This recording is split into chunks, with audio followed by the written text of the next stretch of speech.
You are a slave, not to a master with a whip, but to the tongue of anyone who chooses to insult you. You are a puppet, dancing on the strings of their breath, jerking and twitching with every syllable they spit. Every time you react, every time your face flushes, your voice rises, or your heart hammers against your ribs, you hand them the leash to your soul and beg them to pull. You are not a king of your domain. You are a beggar, pleading for the mercy of their approval. It is time to stop being prey. Most men walk through life with their skin flayed open, exposed to every salt sting of criticism. They believe that to be respected, they must fight for it. They believe that an insult is a debt that must be paid in kind. They are wrong. An insult is not a debt, it is a trap. It is a lure cast into the dark waters of your ego, designed to hook you and drag you to the surface where you can be gutted and consumed. Understand the dark alchemy of disrespect. Disrespect is a projection of internal rot. When a predator growls, it is not because you are weak. It is because the predator is hungry, desperate, and driven by a primal need to dominate. When a human lashes out with a tongue of fire, they are attempting to outsource their own chaos. They are looking for a mirror to reflect their power. By reacting, you become that mirror. You validate their existence. You tell them that their words have the weight to move a mountain. You grant them the ultimate prize, the realization that they own a piece of you. Imagine a wolf howling at the moon. The moon does not howl back. It does not descend from the heavens to explain its brilliance or to defend its light. It remains cold, distant, and agonizingly silent. The moon is indifferent. This indifference is the ultimate weapon of the architect. The herd believes that silence is weakness. They think that if you do not strike back, you have been defeated. But the herd lives in the shallow mud of immediate emotion. They do not understand the abyss. To the architect of power, silence is not the absence of sound. It is the presence of total control. It is the refusal to engage in a transaction that offers no profit. When you are insulted, a vacuum is created. The attacker expects a reaction to fill that void. They expect the heat of your anger to warm their cold, pathetic ego.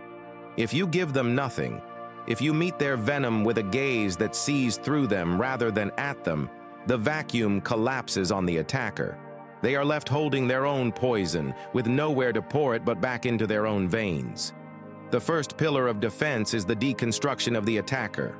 You must stop seeing the man shouting at you as a threat and start seeing him as a specimen. Observe the twitch of his lip, the frantic rhythm of his breathing, the desperate need for validation in his eyes. He is not a conqueror. He is a drowning man thrashing for a handhold. Why would a god offer a hand to a man who only seeks to pull him into the depths? In this world, there are those who build and those who burn. Those who burn are always looking for fuel. Your anger is their oil. Your defense is their flame. To handle disrespect is not to win a shouting match. It is to remove the fuel entirely. It is to remain an iceberg in a sea of boiling blood. Picture a throne room in an ancient, crumbling empire. A courtier, fueled by wine and hidden envy, stands before the king and spits a jagged insult. The room goes cold. The guards reach for their steel. The air thickens with the expectation of blood. But the king does not move. He does not even look at the man. He continues his conversation with a general as if the air itself had merely shifted.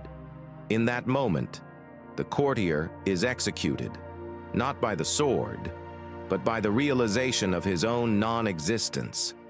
By refusing to acknowledge the strike, the king has stripped the courtier of his humanity. He has turned a man into a ghost. This is the art of the void. When you are disrespected, your biology screams for a counter-strike. Your pulse quickens, your vision narrows, and the ancient part of your brain demands that you defend your status in the herd. But the herd is a collection of shadows, and status is a fiction written by the insecure.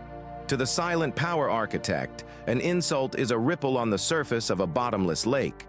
The surface may move, but the depths remain untouched, frozen in a state of eternal stillness. Redefine your concept of kindness. In the mouth of the weak, kindness is a shroud used to hide the fear of conflict. It is a beggar's plea for peace, but in the hands of the strong, kindness is a mask, and silence is the true face.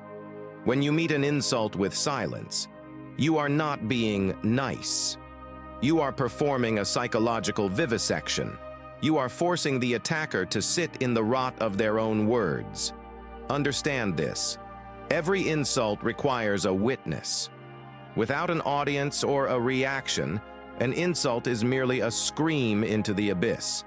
By withholding your reaction, you deny them the oxygen their ego needs to burn. You become a black hole, an entity that consumes energy without reflecting it back. Imagine the psychological state of the predator. A wolf does not explain its hunger to the sheep. It does not argue about the morality of the hunt. It simply acts. When someone attempts to disrespect you, they are attempting to hunt your peace. They want to see you bleed emotion. If you remain stone, if you remain a statue of cold indifference, the predator begins to feel a new sensation: fear. They fear the unknown. They fear the man who cannot be moved, because a man who cannot be moved cannot be predicted, and a man who cannot be predicted is a god in a world of puppets. Your silence is not a lack of words, it is a wall of impenetrable glass. They can throw stones, but the stones only shatter and fall at their own feet. The void of the sovereign is built upon frame control. The one who reacts is the one who is being controlled. If I say something and you become angry, I am your master. I have successfully reached into the machinery of your mind and flipped a switch. I own you. But if I say something and you look through me, wondering why a fly is buzzing in your ear, I am the one who is lost. I am the one searching for a frame to hold on to. To destroy disrespect, you must first destroy the part of yourself that craves validation. You must kill the boy inside you who wants everyone to like him. That boy is a liability. He is the crack in your armor.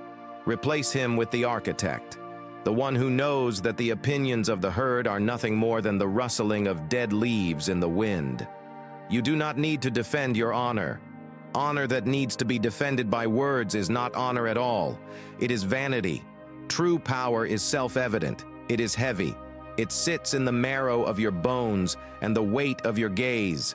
When you stand in the void, insults do not reach you. They simply dissolve into the nothingness from which they came. Finality is the only language the world respects. The herd babbles, the weak complain, and the insecure negotiate. But the architect? The architect simply decides.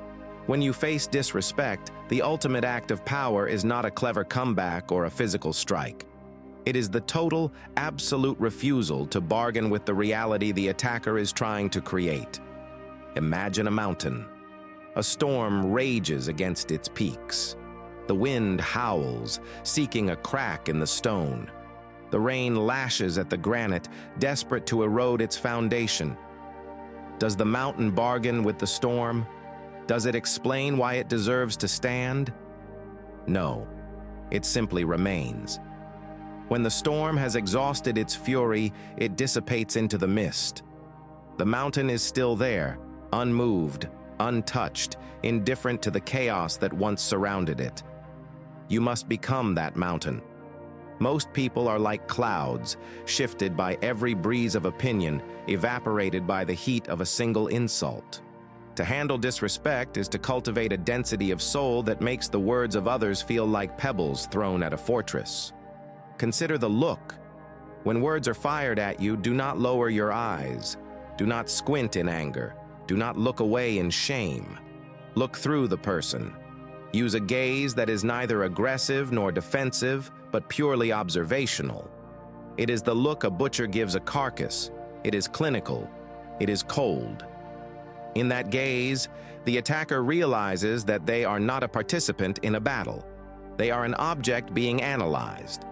This realization is more painful than any physical blow. It is the slow suffocation of their ego. We live in an age of emotional incontinence. People wear their triggers like badges of honor. They find power in being offended. But this is the power of a victim, and a victim is always at the mercy of the butcher. The architect knows that true autonomy is found in the space between the stimulus and the response. In that space lies your freedom. If you can control that microsecond of reaction, you have conquered the world. Hope is a beggar, and anger is a fire that consumes its own host. Abandon both. Do not hope for respect. Do not get angry when it is withheld.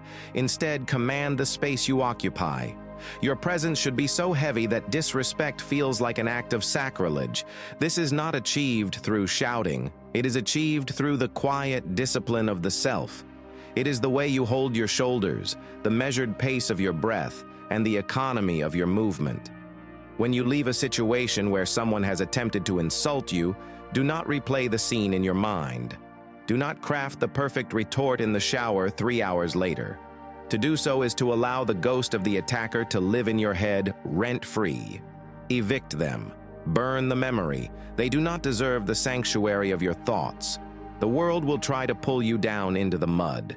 It will try to convince you that you must defend your image. But your image is a shadow, and shadows have no substance. Let them strike the shadow. Let them curse the darkness. You are the source of the light. You are now at a crossroads. You can continue to be a leaf in the wind, reacting to every whisper of the herd, or you can step into the ranks of the architects. You can build a life based on the iron laws of self-mastery and the cold reality of power. The choice is not a journey. It is a sudden, violent realization. If you have heard the truth in these words, you know what must be done. The herd will stay in the valley, arguing over scraps of attention. We will be at the summit, watching the storm from above. Join the architects. Silence the noise. Become the monolith.